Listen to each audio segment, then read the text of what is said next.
Assalamualaikum warahmatullahi wabarakatuh. Alhamdulillah wa syukurillah wassalatu wassalamu ala rasulillah Muhammad ibn Abdillah wa ala alihi wa sahbihi wa man walah, la hawla wa la quwata illa billah. Amma ba'du. Samahatal quraba wal fudala, para alim, para habaib, para asatir, jamaah Masjid Al-Baitul Amin, muslimin muslimat rahimakumullah. Kultum kali ini saya diberi tema tentang sholat sunnah yang dianjurkan di bulan Ramadan, berikut dengan keistimewaannya. Kalau kita bertanya apa saja sholat sunnah yang dianjurkan di bulan Ramadan, adalah sholat sunnah yang dianjurkan di bulan-bulan selain bulan Ramadan adalah juga dianjurkan di bulan Ramadan. Hanya saja di bulan Ramadan sholat sunnah yang dianjurkan di luar Ramadan kita lakukan dengan meningkatkan kualitas dan kuantitas. Kenapa?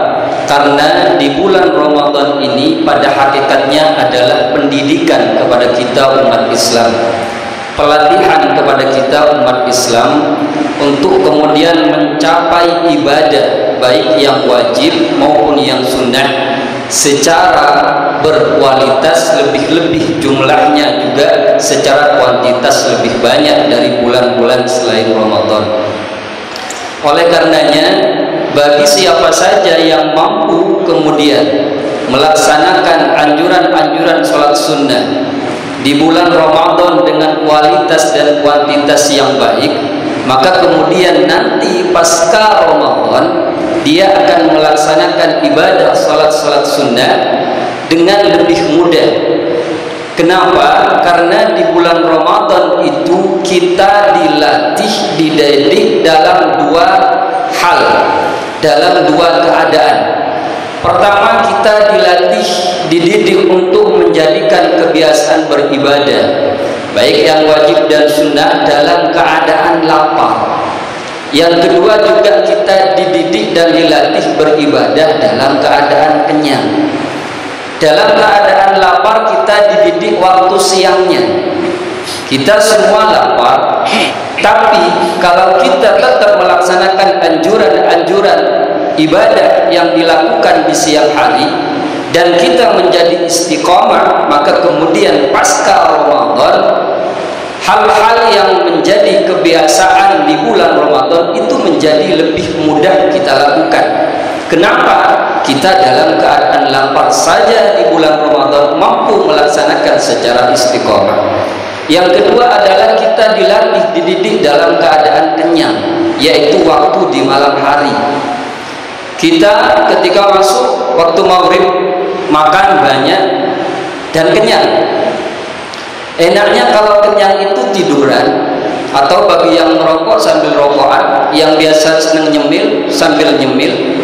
Tapi kemudian kita dilatih untuk khusyuk beribadah. Meskipun kita sedang dalam keadaan kenyang, mungkin malas, mungkin ngantuk, kita berangkat untuk sholat isya berjemaah dilanjutkan dengan sholat tarawih. Jadi kemudian ketika pasca bulan Ramadan tidak ada kemudian kepada kita yang beralasan, kenapa engkau tidak sholat? Capek. Kenapa? Lapar. Tidak ada alasan seperti itu. Kenapa? Karena di siang hari bulan Ramadan kita sudah sedang lapar terus, tapi kita mampu melaksanakan ibadah dengan istiqomah. Kenapa engkau tidak sholat berjemaah? Ngantuk. Kenapa? Kenyang. Tidak ada alasan seperti itu. Kenapa? Di malam bulan Ramadan kita dilatih dalam keadaan kenyang pun dilatih untuk beristiqomah dalam melaksanakan ibadah. Lah oleh karenanya semua anjuran sholat sunnah yang dianjurkan di luar Ramadan harus kita lebih tingkatkan kualitas baik secara kuantitas, sehingga amalan ibadah itu menjadi biasa kepada kita, dan kemudian pasca Ramadan kebiasaan itu kita bawa dan akan lebih mudah kita lakukan karena keadaan kita sudah dalam keadaan normal seperti biasanya. Maka secara garis besar sholat sunnah itu dibagi menjadi dua. Pertama adalah sholat sunnah rawatib, yang kedua adalah sholat sunnah ghairu rawatib. Sholat sunnah rawatib ini adalah sholat sunnah yang mengiringi sholat fardu, yang tujuannya adalah diantaranya adalah untuk menyempurnakan sholat fardu yang kita lakukan. Sholat sunnah rawatib mengiringi sholat fardu itu ada dua macam. Pertama adalah sholat rawatib mu'akkad, yang kedua adalah sholat rawatib ghairu mu'akkad. Ada 10, ada yang mengatakan 12 yang sholat rawatib masuk kepada mu'akkad. Mu'akkad itu adalah anjuran yang sangat untuk kita lakukan. Ada yang mengistilahkan dengan di bawahnya wajib. Itu ada 10, yaitu 2 rakaat sebelum subuh, kemudian 2 rakaat sebelum duhur, dan 2 rakaat setelah duhur, kemudian 2 rakaat setelah maghrib, dan 2 rakaat setelah isya. Itu adalah sholat sunnah rawatib mu'akkad. Yang dulu pada masa sahabat, sholat mu'akkad ini seakan-akan sudah dianggap wajib, maka mereka tetap melakukannya karena dianggap sebagai wajib. Adapun yang ghairu mu'akkad itu ada, pertama adalah di 2 rakaat sebelum duhur, 2 rakaat setelah duhur, kemudian 2 rakaat sebelum asar, kemudian 2 rakaat sebelum maghrib, dan 2 rakaat sebelum isya. Ini adalah sunnah rawatib ghairu mu'akkad. Kita melaksanakan dapat pahala, tidak melakukan juga tidak apa-apa. Kalau kita lihat dari keistimewaannya, sholat rawatib kita lakukan dalam rangka mengiringi sholat-sholat fardu ini banyak. Pertama adalah menghiasi hidup kita dengan amalan ibadah dalam sholat fardu. Yang kedua menyempurnakan. Juga kemudian ada nilai-nilai kebaikan yang sangat luar biasa yang ada di sunnah rawatib tersebut. Saya ambil contoh sholat rawatib seperti sholat sebelum 2 rakaat sebelum subuh, rakaat al-fajri. Rakaat al-fajri khairun minad dunya wa ma fiha. 2 rakaat sebelum sholat subuh adalah lebih baik daripada dunia beserta isinya. Tapi bukan berarti setelah sholat 2 rakaat sebelum subuh menghadapi siang hari dia tidak kerja. Kenapa kok tidak kerja? Ngapain kerja cari dunia? Ngapain kerja cari dunia? Lalu saya sudah punya yang lebih baik daripada dunia beserta isinya. Bukan seperti itu, tapi ini adalah fadilahnya. Fadilahnya, kebaikannya yang diberikan oleh Allah khairum minad dunya wa ma fiha. Dan ada banyak keistimewaan dari sholat-sholat rawatib yang lainnya. Kemudian pembagian yang kedua adalah sholat sunnah ghairu rawatib. Ini banyak. Di antaranya adalah sholat wudu, kemudian sholat tahiyatul masjid, kemudian sholat duha, kemudian sholat istisqa, kemudian sholat idaini, hari raya Idul Fitri, hari raya Idul Adha, kemudian sholat sunnah mutlak, kemudian sholat qiyamul lail. Di dalamnya ada paling tidak 3, ada tarawih, ada tahajud, ada witir, dan masih banyak sholat sunnah yang lainnya, yang kemudian ini masuk kepada kategori sholat sunnah ghairu rawatib. Dan banyak juga mempunyai keistimewaan-keistimewaannya. Di antaranya adalah ada sholat duha. Kita menyambut hari siang kita dengan sholat duha. Dalam sebuah diskusi dikatakan, yaqulullahu azza wa jalla la tu'jizni min 4 raka'atin, janganlah dilupakan dari 4 rakaat fi awwali naharika, dengan melaksanakan sholat duha 4 rakaat. Kalau kita melaksanakan 4 rakaat itu, akfika akhirahu, Allah akan mencukupkan rezeki kita dalam hari tersebut. Selama sehari Allah akan cukupkan. Ada beberapa yang memaknakan apa sih yang dimaksud dengan akfika akhirahu, Allah mencukupkan 1 hari sampai akhir-akhir. Ada yang mengatakan memaknai bahwa Allah mencukupkan adalah Allah menambah jumlah apa yang kita ingini. Kalau punya kita uang 100.000 mau 200.000, Allah cukupkan dengan 200.000. Allah tambah secara kuantitas, jumlahnya. Kemudian ada yang mengatakan Allah mencukupi. Uangnya dia sedikit, tidak banyak, tapi ketika dia ada keinginan, ada hajat, dia selalu cukup. Mau beli mobil, dia cukup uangnya. Mau bangun rumah, dia cukup uangnya. Mau apa saja, dia cukup. Allah akan mencukupinya. Ada juga yang memaknai jumlahnya tidak bertambah, kemudian dalam keinginannya seakan-akan tidak tercukupi, dia tetap miskin keadaannya, tapi Allah memberikan rahmat dan kebaikan dalam kemiskinannya.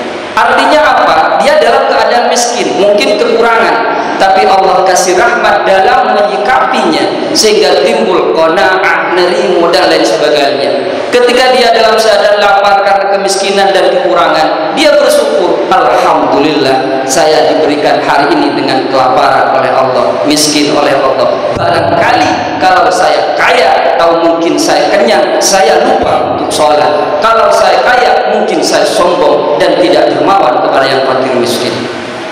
Inilah yang kemudian keistimewaan sholat duha. Dan Nabi itu juga membiasakan sholat duha 4 rakaat. Karena Rasulullah Sallallahu Alaihi Wasallam yusolli duha arba'an yazidu masya Allah, membiasakan Nabi kemudian dengan duha 4 rakaat, dan selebihnya daripada itu tergantung kepada kita mau menambahkan berapa. Ini kalau kita lihat kepada sholat duha, dan masih banyak yang lainnya. Sholat-sholat sunnah yang dianjurkan, hanya saja ada beberapa sholat sunnah yang kemudian tidak bisa kita lakukan setiap hari, seperti sholat istisqa. Sholat istisqa ini adalah sholat sunnah yang kita lakukan untuk memohon agar supaya hujan turun. Tapi meskipun ini sholat sunnah dan biasa dan bisa kita melakukannya, semoga kita tidak melaksanakannya. Kenapa? Kalau kita sampai melaksanakannya berarti keadaan kekeringan. Yang kita harapkan, kita tidak mengharap keadaan kekeringan seperti itu. Artinya kita dalam keadaan subur. Yang kedua adalah Aidaini, 2 hari raya. Ini tidak kita lakukan setiap hari. Idul Fitri 1 Syawal, kemudian Idul Adha 10 Dzulhijjah. Kemudian ada beberapa juga sholat safar.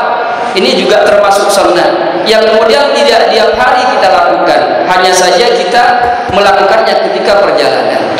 Ada juga sholat istikharah, yaitu kita sholat sunnah dalam rangka untuk mendapatkan keputusan dalam diri kita mengambil sebuah keyakinan yang kuat untuk memutuskan sesuatu. Ada banyak yang kalau kita sebutkan adalah tahiyatul masjid, kemudian sholat wudu, kemudian sholat sunnah mutlak, qiyamul lail. Ada di antaranya adalah tahiyatul masjid. Ini mungkin banyak dan perlu dibahas gitu. Tahiyatul masjid ini adalah sholat sunnah yang juga dianjurkan, yang di bulan Ramadan ini perlu kita tingkatkan. Yaitu ada hadis yang mengatakan idza dakhala ahadukumul masjidah, jika ada di antara kalian masuk ke dalam masjid, falyarka', maka kemudian salatlah raka'ataini 2 rakaat qabla ayyajlisa, sebelum duduk.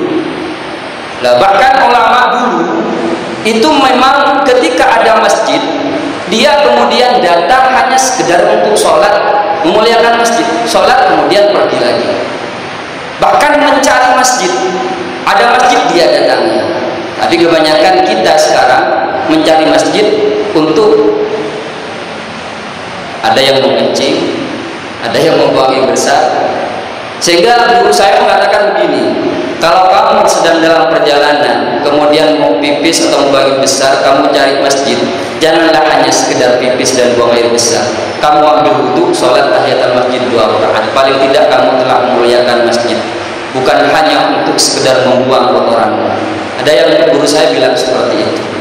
Ada juga sholat wudu, ini masya Allah jarang dilakukan. Satu hari Nabi mengatakan, bertanya kepada sahabat Bilal, Bilal, katakan kepadaku, beritakan kepadaku, amalan apa yang kamu lakukan sehingga aku mendengar sandalmu di surga? Maka Bilal menjawab, tidak ada amalan yang paling saya minta pahalanya kepada Allah secara dengan sangat, kecuali ketika setelah wudu, ketika setelah bersuci, saya melaksanakan 2 rakaat dengan kesucian itu. artinya sholat wudhu. Sholat wudhu. Nah, sholat wudhu ini jarang ya kita lakukan. Jadi sholat wudhu itu kita setiap habis wudhu kita sholat usolli sunnatal wudhu'i rakaataini lillahi ta'ala. Ini keistimewaannya banyak. Di antaranya adalah kita akan dimasukkan ke surganya Allah. Ma min muslimin yatawaddau. Kemudian thumma fayuhsinu wudu'ahu thumma yaqumu fayusalli rak'ataini muqbilun 'alaihima biwajhihi biqalbihi wa biwajhihi illa wajabat 'alaihi jannah. Maka orang Islam, tidak ada orang Islam yang kemudian wudhu dengan sempurna. Wudhu dengan sempurna ini rukun dilaksanakan dengan sempurna, wajib dan sunnahnya juga dilakukan dengan sempurna.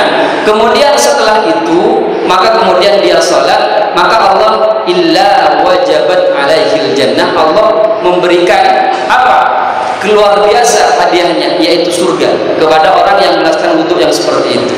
Maka kemudian diantara sunnah wudhu, kemudian kita menghirup istinsyak, menghirup kumur-kumur sambil menghirup air ke dalam hidung. Jadi kita ambil satu seperti ini, separuh untuk mulut, separuh untuk hidung. Nah, ini diantaranya apa? Dalam rangka meminimalisir penggunaan air. Kita sering banyak melihat orang yang kemudian wudhu di keran dibuka lebar-lebar, air mengalir, kemudian wudhunya juga tidak sempurna. Seperti itu. Nah, ini terkesan kelihatannya kubur-kubur. Padahal sebetulnya kalau kita lakukan dengan sempurna, Allah akan memberikan satu kebaikan yang luar biasa. Dan apabila juga kita ditambah dengan sholat wudhu, maka di antara sholat sunat yang lain adalah qiyamul lail. Ada tahajud, ada witir, ada tarawih. Tahajud sudah biasa kita lakukan insyaallah. Kemudian witir di bulan Ramadan ini sering banyak kita sholat berjamaah. Ada tarawih. Tarawih ini adalah khusus di bulan Ramadan, tidak ada di bulan lainnya. Tidak ada yang kemudian nanti itu di bulan Syawal sholat tarawih, sholatan jamiatan atabukumullah. Loh, kenapa sholat tarawih? Kemarin waktu puasa dia lupa melaksanakannya. Enggak ada istilah qadaan. Spesial di bulan Ramadan. Maka kemudian istimewanya luar biasa. Man qama ramadhana imanan wa ihtisaban ghufira lahu ma taqaddama min dzambi. Barang siapa yang kemudian salat tarawih kemudian dilaksanakan dengan dasar keimanan dan berharap benar keridhaan dari Allah Subhanahu wa taala, ghufira lahu ma taqaddama min dzambi. Allah akan memaafkan, dimaafkanlah dosa yang telah berlalu dia lakukan. Di sini tidak disebutkan dosa yang meninggalkan sholat, tidak. Dosa yang kemudian berzina, tidak. Tidak disebutkan dosa apa saja. Bisa saja semua dosa yang kita lakukan itu dihapus oleh Allah selama imanan wa ihtisaban. Maka oleh karenanya kita harus melaksanakannya dengan sempurna. Sholat tarawih. Maka kemudian tarawih itu artinya tenang, damai, santai. Maka kemudian pelaksanaannya jangan cepat, tapi santai yang membawa kepada ketenangan jiwa kita, ruh. Maka tarwihah, jamaknya adalah tarawih. Jadi maka kemudian untuk membawa ketenangan itu ada di sela-sela tarawih 2 rakaat itu, kemudian kita diadani sholatan tarawih, sholatan jamiatan atakumullah. Itu adalah untuk membuat kita santai. Tapi coba kita lihat, ada banyak sebagian orang yang tarawih belum apa-apa, sholat tarawih itu seakan-akan keburu. Bahkan imamnya kadang seakan-akan diperintah dengan aminnya jamaah, aminnya makmum. Coba misalkan ada imam yang kemudian baca pelan, ghairil maghdubi alaihim waladdallin. Ada makmum yang bilang seakan-akan, ayo cepetan saya keburu, tapi berbentuk amin. Waladdallin, amin. Ada yang seperti itu. Bahkan ada sebagian dia tidak bilang amin, abid. Waladdallin, amin. Saya pernah menemukan itu. Artinya apa? Untuk mendapatkan tarawih yang berkualitas, itu adalah kita laksanakan dengan tentram, damai, santai. Maka imamnya juga harus tahu, bukan mentang-mentang hafal Yasin terus baca Yasin. Wallahu Bismillahirrahmanirrahim. Yasin. Yang makmum di belakang astagfirullahaladzim, belum ngapa-ngapain imamnya ternyata Allahu Akbar. Nah, ini adalah diantara hal-hal salat sunat yang perlu kita perhatikan. Rawatib adalah yang mengiringi salat wajib, kemudian ghairul rawatib diantaranya adalah anjuran yang juga kita harus lakukan dan perlu ditingkatkan di bulan Ramadan, sehingga pasca bulan Ramadan kita melaksanakannya dengan lebih mudah dalam suasana apapun, lapar maupun dalam keadaan kenyang. Semoga bermanfaat dan bisa kita laksanakan dalam kehidupan kita dan menjadikan kita mendapatkan ridha dari Allah Subhanahu wa taala. Amin Allahumma amin. Al-Fatihah. Bismillahirrahmanirrahim. Alhamdulillahirabbil alamin arrahmanir rahim. Maliki yaumiddin. Iyyaka na'budu wa iyyaka nasta'in. Ihdinas siratal mustaqim. Siratal ladzina an'amta 'alaihim ghairil maghdubi alaihim waladdallin. Amin. Assalamualaikum warahmatullahi wabarakatuh.